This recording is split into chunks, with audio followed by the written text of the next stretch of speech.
our focus to the United States now, where President Joe Biden has announced the formation of a Pentagon task force to review the country's China strategy. Biden, who was accompanied by Vice President Kamala Harris, visited the Pentagon for the first time since becoming president. Biden announced that he has ordered an immediate review of the country's military strategic approach to China's challenges. Listen in. Today, I was briefed on a new DoD-wide China task force that Secretary Austin is standing up to look at our strategy and operational concepts, technology and force posture, and so much more.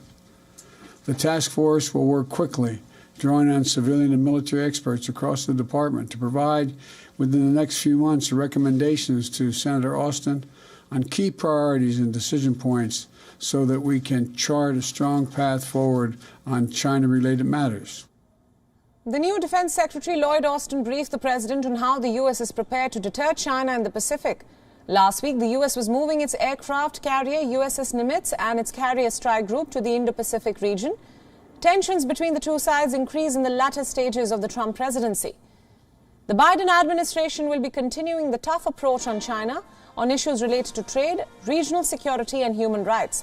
Last week, the Secretary of State, Antony Blinken, also said that the U.S. will stand with the South Asian countries against China's pressure. He had also said that the U.S. engagement in the region will continue.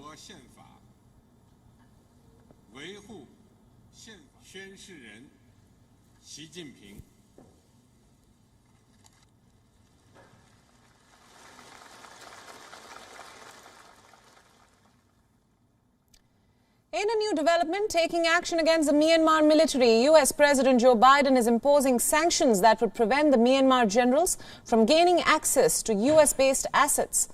Biden said that it will announce new actions against the military leaders and their families who engineered the coup in Myanmar. Biden said that his administration was cutting off the generals' access to nearly $1 billion in funds in the United States and would soon unveil new sanctions. Biden also demanded the military to restore democracy in the Southeast Asian country.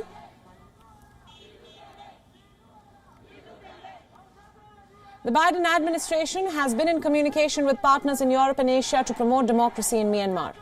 This comes as large crowds demonstrating against the military takeover in Myanmar again defied a ban on protests.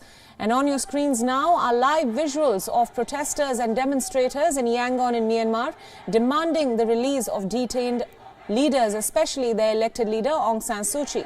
The protests continue even after security forces ratcheted up the use of force against the protesters and raided the headquarters of the political party of ousted leader Suu Kyi.